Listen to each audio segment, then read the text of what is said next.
बेतिया में वक्फ बिल के खिलाफ बड़े पैमाने पर किया गया विरोध प्रदर्शन। आज दिनांक 2 मई को पश्चिम चंपारण के कोने कोने से मुसलमान समुदाय के लोग बेतिया के बड़े रमना में इकट्ठा हुए और वक्फ बिल के खिलाफ प्रदर्शन किया। आपको बता दें कि पहलगाम में आतंकी हमले में मारे गए पर्यटकों को सभी मुसलमान भाइयों ने 2 मिनट का मौन व्रत रखकर श्रद्धांजलि भी दिया। आपको बता दें कि दूर दूर से लोग इस प्रदर्शन में हिस्सा लेने के लिए आए हुए थे, जिसमें बूढ़े, बच्चे, नौजवान एवं महिलाएं भी शामिल थी। उनका कहना है कि जब तक वक्फ बोर्ड बिल खारिज नहीं होता है वो हार नहीं मानेंगे और यूं ही लड़ते रहेंगे।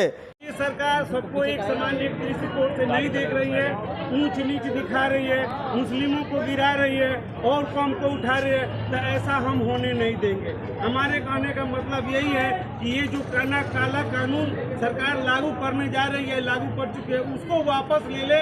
फायदा कौन उठाता है? आज भी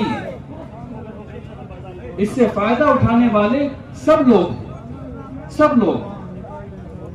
तो आपके खाने में, आपके पीने में, आपकी तालीम में, आपकी सेहत में वो एक चीज जो कश्मीर से लेकर कन्याकुमारी तक और गुजरात से लेकर आसाम तक है, वो है वक्फ की जायदाद। यहाँ जितने मेरे गैर मुस्लिम भाई बैठे हुए हैं, मैं उनको बताना चाहता हूँ कि इस वक्फ के कानून के आ जाने के बाद एक भी वक्फ की जायदाद नहीं बचनी।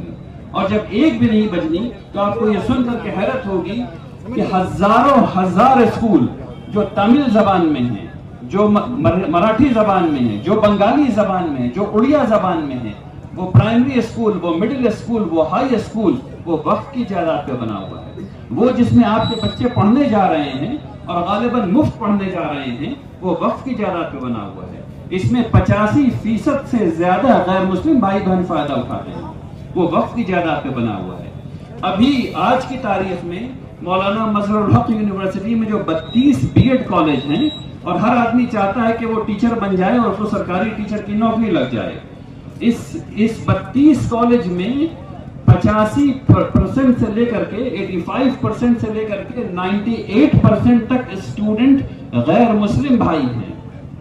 इस बात को समझिए, वक्फ की जायदाद का जो नुकसान होना है, इसका सबसे बड़ा, इसमें जो लगातार सर्विस का जो नुकसान होना है, जो भुगतना है, वो हमारे गैर मुस्लिम भाइयों को भुगतना है, क्योंकि उनकी तादाद ज्यादा है, उनकी स्टूडेंट बॉडी ज्यादा है। जो मुसलमानों को भुगतना है वो दूसरे तरीके का भुगतना है, वो उनकी जायदाद का खत्म हो जाना है, वो उस चैरिटी का खत्म हो जाना है जो उनके बाप दादा ने कायम की, जो उन्होंने कायम की, वो उस खैर की तारीख का मिट जाना है जो 1400 साल से मुसलमान करते आ रहे हैं, वो आपकी खैर की तारीख का मिट जाना है।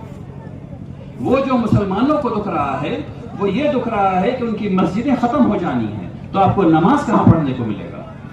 वो जो आपको दुख रहा है वो ये कि आज तक किसी बच्चे ने अपने बाप के लिए जमीन नहीं खरीदी कि उसमें बाप को दफन करना है। किसी ने खरीदी है आज तक जमीन? किसी ने आज तक खरीदी है जमीन? तो अब जो है, जब वक्फ के ये एक्ट आने के बाद चंद सालों में कोई कब्रिस्तान नहीं बचनी, कुछ नहीं बचना है। तो अब उसके बाद ये बिजनेस बनेगा और प्लॉटिंग होगी और उसके बाद आपको वो जमीन खरीदना पड़ेगा और खरीद करके अपने बाप को उसमें दफन करना पड़ेगा। और वो जमीन सस्ती नहीं मिलेगी क्योंकि आपको दफन करना ही करना है। हाँ, दूसरी बात ये हो सकती है कि अभी मुझे किसी ने बताया कि किसी ने कहा है कि मुसलमानों को भी जलाना चाहिए, दफन नहीं करना चाहिए। मैं आपको यकीन दिला सकता हूं कि कोई मुसलमान जलाएगा नहीं, कोई मुसलमान जलाएगा नहीं। तो सिर्फ 2 तरीके फिर बच जाते हैं, वो है गंगा में दहा देने को और या फिर ऐसी लाश को छोड़ देने को। तो यहाँ तक बात आके रह जाएगी गरीबों के लिए। तो समाजवाद क्या यहाँ से बाहर निकलेगा। वक्फ समाजवाद का एक सिंबल है।